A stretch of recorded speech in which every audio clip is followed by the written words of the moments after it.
ஓம் ஸ்ரீ பிரித்யங்கரா தேவியே போற்றி போற்றி. நல்லதே நினைப்போம், நல்லதே நடக்கும். சக்தி பிரித்யங்கரா குழந்தைகளுக்கு இந்த தாயின் ஆசீர்வாதம் என்றுமே முழுமையாக கிடைக்கட்டும். பிள்ளையே, இன்று உன் தாயானவள் என்னை நீ தொட்டுவிடு.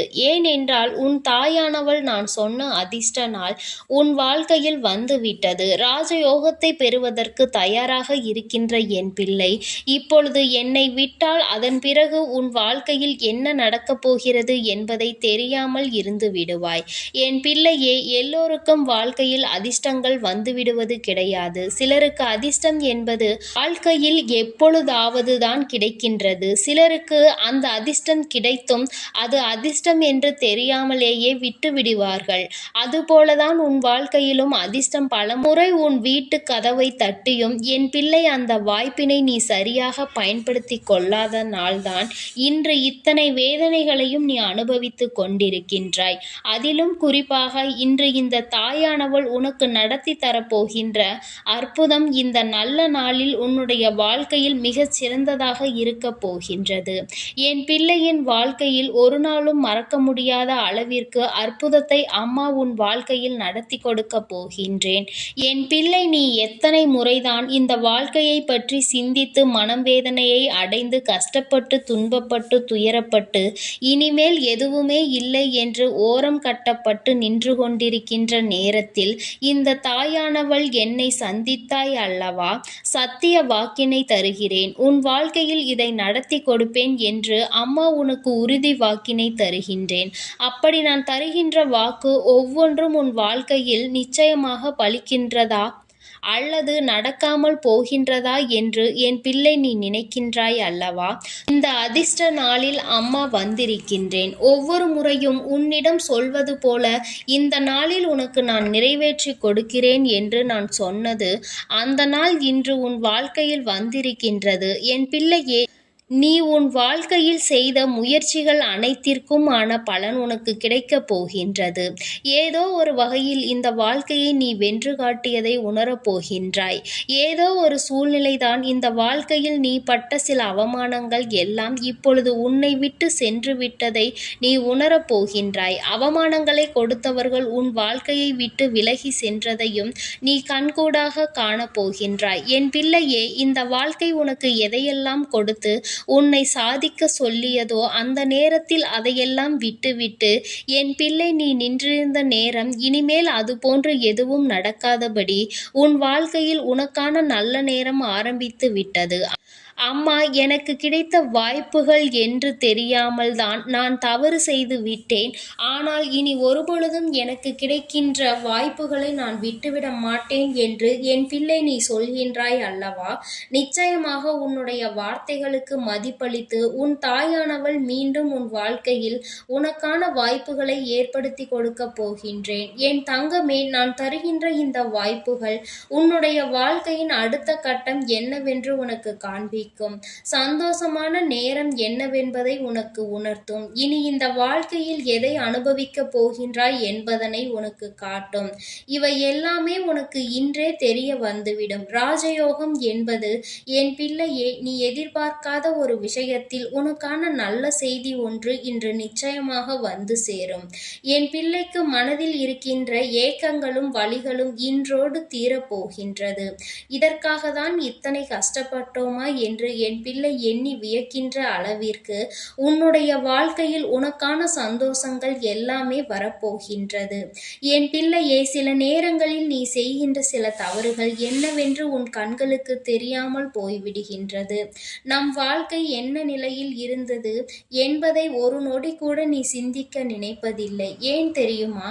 ஒரு கஷ்ட காலத்தில் இருக்கும் பொழுது மட்டும்தான் அதை பற்றி நீ அதிகமாக சிந்தித்து வருத்தப்படுகின்றாய். தெய்வத்திடம் நீ வேண்டுதல் வைத்ததனாலும் உன்னுடைய முயற்சிகளினாலும் அந்த கஷ்டங்கள் தீர்ந்து உனக்கு நல்ல நேரம் ஆரம்பித்து விட்டது என்றால் நீ இந்த சந்தோஷத்தை அனுபவிக்க தொடங்கிய பிறகு ஏற்கனவே அனுபவித்த அந்த கஷ்ட காலத்தை நினைத்து கூட பார்க்க விரும்புவதில்லை. நீ அதனை எண்ணி கூட பார்ப்பதில்லை. இப்படி நீ சில தேவையற்ற விஷயங்களை உன் வாழ்க்கையில் நினைத்து கொண்டிருக்கின்ற சில விஷயங்களினால்தான் உன்னுடைய வாழ்க்கை உன்னை பின்னோக்கி இழுத்து செல்கின்றது என்பதை மறந்துவிடாதே. இன்று இருக்கின்ற சூழ்நிலையை மட்டும் வைத்துக்கொண்டு நினைத்ததை எல்லாம் அடைய வேண்டும் என்று நினைப்பதற்கு பதிலாக ஏற்கனவே இருந்த சூழ்நிலையை சற்று மனதில் கொண்டு நம் வாழ்க்கை எப்பொழுதும் ஒரே சரிசமமாக சென்று கொண்டிருக்க வேண்டும் என்பதில் கவனமாக இரு. ஏனென்றால் ஏற்கனவே இருந்த நிலை மீண்டும் திரும்ப வரும் என்று நிச்சயமாக சொல்லவும் முடியாது, திரும்ப வராது என்பதனை உறுதியாக சொல்லவும் முடியாது. மீண்டும் அதே நிலை திரும்ப வருகிறது என்றால் சமாளிக்கின்ற பக்குவம் என் பிள்ளை உனக்கு இருக்க வேண்டும். எந்த சூழ்நிலை ஆனாலும் சமாளிக்கின்ற திறமை உனக்குள் இருக்க வேண்டும். அதனால் ஆரம்பத்தில் என்ன நிலையில் இருந்தாலும் அந்த நிலையை ஒரு நாளும் மறக்காமல் எப்பொழுதும் ஒரே போல என் பிள்ளை நீ வாழ்ந்து காட்ட வேண்டும். என் தங்கமே, சில உறவுகள் உன்னை விட்டு பிரிந்து செல்வதற்கு கூட அது ஒரு காரணமாக இருக்கும். ஏன் தெரியுமா? நீ கஷ்டப்படும் பொழுது உன்னோடு இருந்தவர்கள் நீ நல்ல நிலைக்கு வந்த பிறகும் உன்னோடு இருந்து கொண்டிருப்பார்கள். ஆனால் உனக்குள் ஏற்படுகின்ற மாற்றங்கள், உன்னுடைய குணத்தினால் நீ மாறுகின்ற விஷயங்கள், இவையெல்லாம் அவர்களுக்கு ஏற்புடையதாக இருக்காது. நாம் இருந்த நிலையை மறந்து விட்டார்களே என்று எண்ணி உன் மீது கருத்து வேறுபாடுகள் வருவதற்கு இது கூட ஒரு காரணமாக இருக்கலாம். அதனால் என் பிள்ளையே, சரியான சந்தர்ப்ப சூழ்நிலைகளை எல்லாம் உணர்ந்து கொண்டு இந்த வாழ்க்கையில் உனக்கு வருகின்ற எல்லா விஷயங்களையும் புரிந்து கொண்டு நீ சரியாக இந்த வாழ்க்கையை எதிர்கொள்ள வேண்டும்.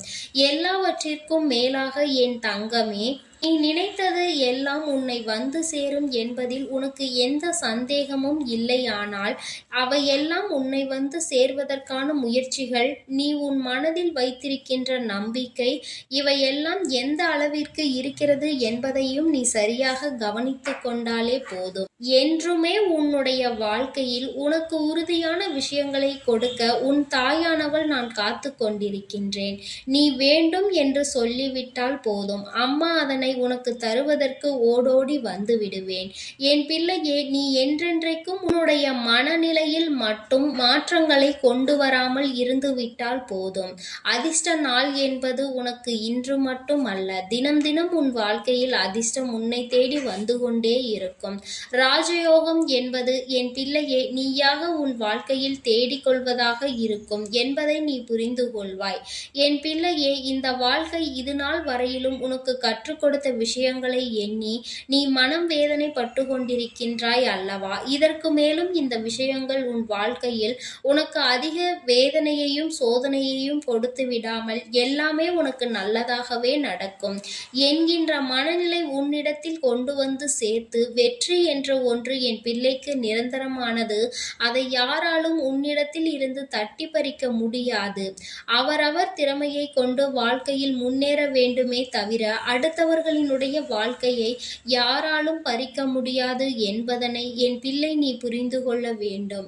என் தங்கமே, இந்த சூழ்நிலை உன் வாழ்க்கையில் நிச்சயமாக மாறும். நான் அதை மாற்றி காட்டத்தானே உன் வாழ்க்கையில் வந்திருக்கிறேன். நான் கொஞ்சம் கொஞ்சமாக உன்னுடைய சூழ்நிலைகளை எல்லாம் மாற்றி காட்டி இந்த வாழ்க்கையில் உன்னுடைய நிலை என்ன, இந்த வாழ்க்கையை நீ எப்படி வாழ வேண்டும், எப்படி இந்த வாழ்க்கையை எதிர்கொள்ள வேண்டும் என்பதையெல்லாம் உனக்கு நான் காட்டி தருகின்றேன்.